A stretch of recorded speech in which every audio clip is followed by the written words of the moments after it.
ശരി, നമ്പ്യാർക്കും അങ്ങനെയൊക്കെ തോന്നി തുടങ്ങിയല്ലേ? നമ്പ്യാർ വേണ്ട, ഇന്നാ കാശ് വെച്ച് ചീട്ടടിച്ച് ചെയ്യാൻ എനിക്ക് വേണ്ടിട്ടാ അല്ല, തമിഴ് ബ്ലേഡ് ആയതുകൊണ്ട് നമ്പ്യാർക്ക് 5000 രൂപ വേണം. അനിയൻ നമ്പ്യാർക്ക് എന്താ പറയാ, വെറും 500 രൂപ. ആ 500 വെച്ച് 5000 മാറ്റല്ലേ ചീട്ടടിച്ചത്? അല്ലെങ്കിൽ പോലീസ് വിളിച്ച് എന്റെ കുറ്റാണ്. അത് പോലീസുകാർ. ഈ വക കാര്യങ്ങളൊക്കെ നമ്പ്യാരെ വേണ്ട അനിയനെ പറഞ്ഞ് മനസ്സിലാക്കാം. ഇപ്പൊ തന്നെ ഈ നാട്ടിൽ എത്ര പേർക്ക് നമ്പ്യാരെ ബാങ്കിലൂടെ ജാമ്യം നിന്നിട്ടുണ്ട്. പക്ഷേ ഇന്നേ വരെ നമ്പ്യാർ വെച്ച് 10 പൈസ പറ്റിയിട്ടുണ്ടോ? അതില്ല. പക്ഷെ ഞാൻ ജാമ്യം നിന്ന് മിക്കവരും നീ കൊണ്ടുവന്ന ബാധ്യതയാണ്. അതെന്തുകൊണ്ടാ? നമ്പ്യാർക്ക് 1000-നോ 2000-നോ ആവശ്യം വരും. എന്റെ ഇല്ലാത്തതുകൊണ്ട് ഞാൻ ലോൺ പാർട്ടിക്കാരെ കൊണ്ടുവന്ന് 1000-2000 കമ്മീഷനായി. അവരൊന്നും കാശ് തിരിച്ചറിയാത്തത് എന്റെ കുറ്റമാണോ? അതില്ല, അത് അവരുടെ കുറ്റം. പക്ഷെ എന്താണോ നമ്പ്യാരെ, നമ്മുടെ ലോൺ പാർട്ടിക്കാരൊക്കെ ഒരേ തന്തയ്ക്ക് പറഞ്ഞവരാണെന്ന് തോന്നുന്നത്. ഒറ്റെണ്ണം കാശ് തിരിച്ചറിച്ചില്ലല്ലോ. കഷ്ടം. ഇതൊക്കെ ഞാൻ പറഞ്ഞാൽ തന്നെ നമ്പ്യാർക്ക് മനസ്സിലാവുന്നു വെച്ചാൽ ഇപ്പൊ തന്നെ ഞാൻ പറഞ്ഞ എന്തിനാ? നമ്മുടെ ഈ മാസത്തെ പ്രോഗ്രാം ചാർട്ട് കാണിച്ചു തരാം. ഇതോ 9-ാം തീയതി, അതായത് മറ്റന്നാൾ അമ്പലം മണ്ഡലിക്ക് കൊടുക്കേണ്ട 400 രൂപ. 11-ാം തീയതി ഇബ്രാഹിമിന്റെ കുറിയിലേക്ക് ജാമ്യം, ആ കുറിയിലേക്കുള്ള 500 രൂപ. ഇതില് ഈ ജെ എന്ന അടയാളപ്പെട്ടിലൊക്കെ ജാമ്യക്കാശാണ് കേട്ടോ. അല്ലാതെ എന്റെ ഭാര്യ ജാനകിയുടെ അദ്ദേഹത്തിന്റെ ആയക്കാശമല്ല. അല്ല, ഇത് 13-ന് നമ്പ്യാരെ കൂടെ ജോലി ചെയ്ത പ്രധാനമായിട്ട് PF കിട്ടുന്ന ദിവസം. ഒരു 5000 കടം തരുമോ എന്ന് ചോദിക്കാൻ പോണ ദിവസം. ഇത് 15-ാം തീയതി നമ്പ്യാർക്ക് പപ്പന്റെ കയ്യിൽ ഞാൻ വായ്പ വാങ്ങിച്ചെന്ന 200 രൂപ കൊടുക്കാന്ന് പറഞ്ഞ ദിവസം. അത് കുഴപ്പമില്ല, കൊടുക്കാതെ പറഞ്ഞിട്ടുള്ളൂ, ഞാൻ മുങ്ങിയിറങ്ങോളാം. പിന്നെ 16-ാം തീയതി മേലത്തോട്ട് കൊണ്ട ദിവസം.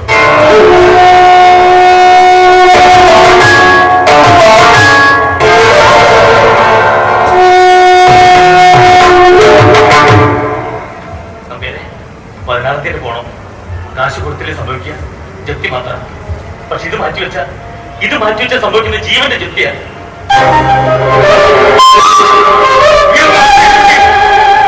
ഈ നിലയിൽ അവസാനിക്കാത്ത കത്തെ കുറിച്ച് ഇനിയും നീ ഓർമ്മിക്കരുത്. 16-ാം തീയതി പോയില്ലെങ്കിൽ എനിക്കിപ്പോ മനസ്സമാധാനമാവട്ടെ. ഇനി എന്തായാലും അനിയന്റെ കല്യാണം കഴിയുന്നവരെ മറ്റൊന്നിനെയും കുറിച്ച് ഞാൻ ചിന്തിക്കുന്നില്ല. അതിന്റെ വലിയ സ്വപ്ന, അതിന്റെ സന്തോഷത്തിന് തൽക്കാലം നമുക്ക് മറ്റുള്ളതെല്ലാം മറക്കാം. നമ്പ്യാർക്ക് മറക്കാം, എനിക്കോ?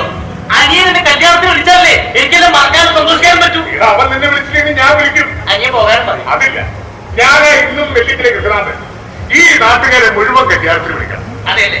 പക്ഷേ നമ്മള് കാശ് കൊടുക്കാതൊന്നും വിളിക്കണ്ടോ. അതെ, ചെന്ന് പിടികൊടുക്കണ പോലെ എല്ലാവരെയും വിളിക്കണം. 1000 ആൾക്കാർക്ക് ഇരിക്കാനുള്ള പന്തലും 1500 ആയിക്കോട്ടെ. എനിക്ക് എന്റെ പരിചയക്കാരെ വിളിക്കാലോ. പിന്നെ ദൃശ്യാസംസ്ഥാനം വിളിച്ചിട്ട് കംപ്ലീറ്റ് അലങ്കോലങ്ങൾ പിടിക്കണം. പകരം ആരെങ്കിലും ബൾബിട് വെച്ചിയ രാത്രിയിൽ ഗാനമേള നടക്കുന്ന സമയത്ത് അപ്പൊ ഗാനമേള പിന്നെ അപ്പൊ എനിക്ക് 2 പാട്ടൊക്കെ പാടാൻ എനിക്ക് തമിഴ് വായിക്കാലോ.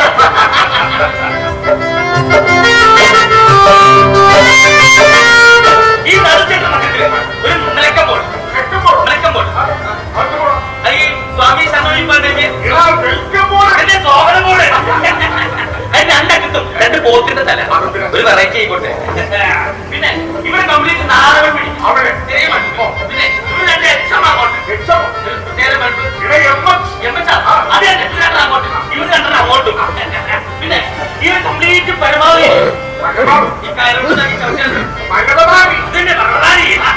ഈ അറ്റം മുതൽ ആ അറ്റം വരെ കംപ്ലീറ്റ് തോരണങ്ങൾ. തോരണത്തിന്റെ കാര്യം പറയുമ്പോഴാണ് ഇതേ വരുന്നൊരു മാരണം വല്യമ്മാമ.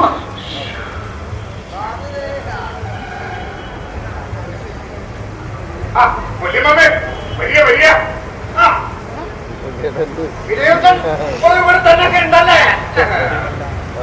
ഓരോ പ്രാവശ്യം വരുമ്പോഴും വിചാരിക്കും നീ കേസും കൂട്ടൊക്കെ ആയിട്ട് ജയിലായിരിക്കും.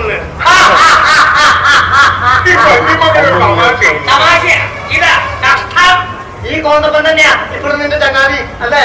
നീ നന്നാവില്ല.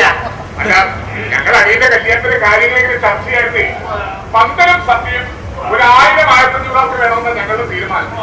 പിന്നെ പായസം 2 തരം, പാലയും ശർക്കരയും. പിന്നെ ആരും പരിഷ്കരിച്ചു വരികയില്ലേ, തലേനാളിൽ ഗാനമേളയാവാന്ന് വെച്ചു. പിന്നെ വിവാഹ പാർട്ടിക്ക് പോകാൻ 2 ബസ് ഏർപ്പാടാക്കിയത് തെറ്റില്ലാന്ന് വെച്ചു. ഇതൊക്കെ ആര് തീരുമാനിച്ചു? നീയും ഈ അസ്വീകരവും നിന്റെ ഈ ഭാര്യയും കൂടി തീരുമാനിച്ചോ? എടോ, ഇതിന് വരുന്ന കാശ് കൊടുക്കാൻ തന്നെ എന്ത് കമ്പനിയാ ഉള്ളത്?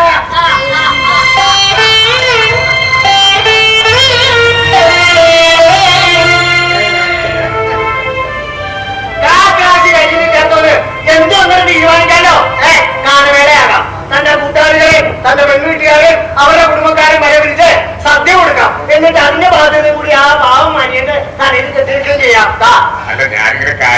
ഏമാവണമെന്ന് ചിന്തിച്ചുള്ളൂ.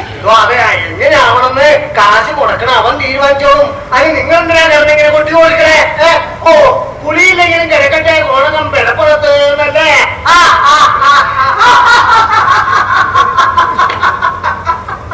എന്താണോ ഞാൻ ചിരിക്കാൻ പറഞ്ഞ തമാശ കേട്ടത്? ഞാൻ ഇയാളെ തമാശയൊന്നും ചിരിച്ചല്ല. പിന്നെ ഇവിടെ സച്ചേന്റെ പേര് കൊടുത്തിട്ട് കണ്ടിട്ട് ചക്ക വീട് ഒറ്റ വീട്ടായി. അയ്യോ, ഞാൻ ചിരിച്ചിട്ടാണ്.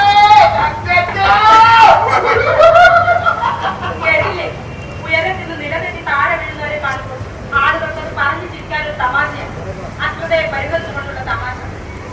അമ്മാമ പേടിക്കണ്ട, ഇവര് പറയുന്നതൊക്കെ വെറും ആഗ്രഹങ്ങളാണ്. ഇവിടെ അനിയൻ തീരുമാനിക്കുന്ന തരത്തിൽ തന്നെ കല്യാണം നടത്തും. അവനാണുള്ള പിടിപ്പുണ്ട്, അതുകൊണ്ട് തന്നെ അവന്റെ കാശുണ്ട്. അല്ലാതെ നിന്റെ ഈ നാട്ടുകാരെ പോലെയല്ല.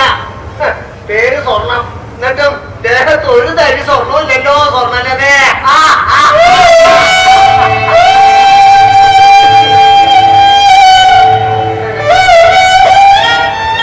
അതുപോലെ സ്വർണത്തിനുണ്ടായിരുന്നല്ലോ 12 പവന്റെ ആഭരണങ്ങള്.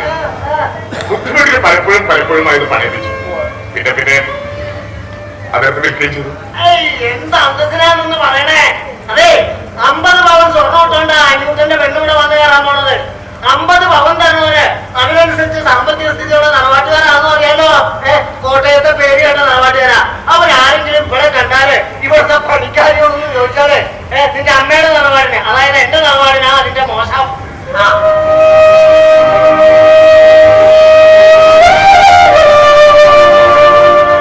അങ്ങനെ മോശം പേര് ഞാൻ വരുത്തി വെക്കില്ല മമ്മേ.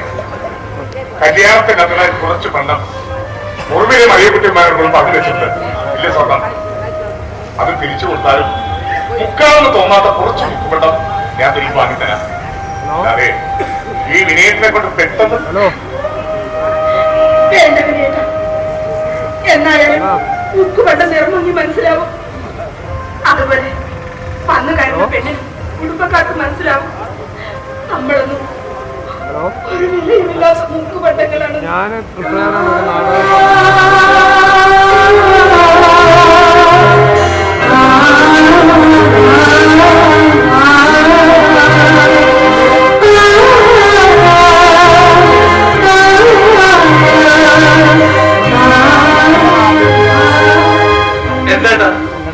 എന്താണ്ടായത്? ഏടത്തെ സങ്കടത്തിനാണല്ലോ പോയത്. ആ പാവത്തിനെ കരയിച്ച് മതിയില്ല ഏട്ടന്. ഞാൻ എന്ത് പറഞ്ഞാലും എന്ത് ചെയ്താലും അതെല്ലാം സ്വർണത്തെ കരയാനുള്ള കാരണങ്ങളായി തീർന്നു. ഞാൻ എന്താണ് കുട്ടി ഇങ്ങനെ പോയി? വല്ലുമോ വന്നിട്ട് പുറത്തന്നെ തന്റെ ഏട്ടന്റെയും ചങ്ങാതിയുടെ എല്ലാം കല്യാണത്തിന്റെ ഒരുക്കങ്ങൾ അങ്ങനെ കണ്ടിട്ടെ ആ തകൃതികളുണ്ടങ്ങനെ നിന്നുപോയതാ. തന്റെ കല്യാണത്തലേന്ന് കാലമേളയുണ്ടത്രേ. അതെ, ഒരു ചവിട്ടുനാടകം കൂടി ആയിക്കോളൂ.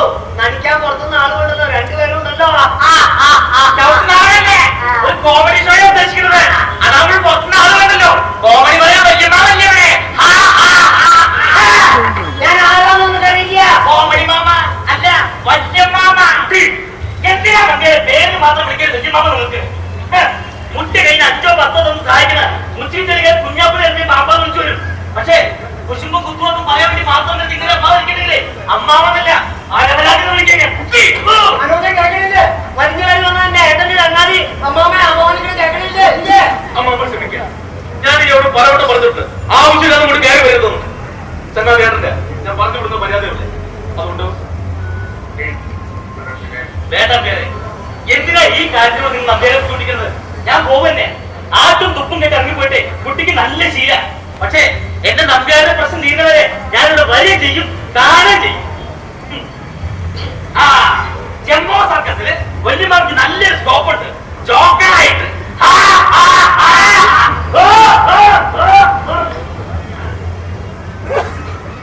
അവനൊരു പാവ ഇങ്ങനെയൊക്കെ പറയുന്നത്.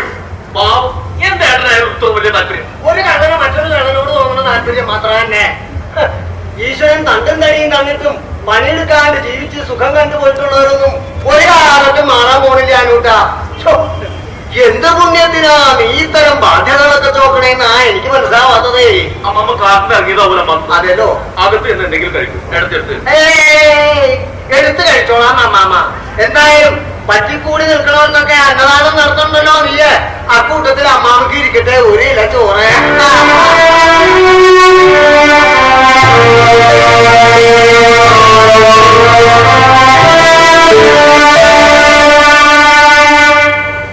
കരിയാക്കി പറഞ്ഞതൊക്കെ എന്റെ എണ്ണത്തിനെ കുറിച്ചാണ്.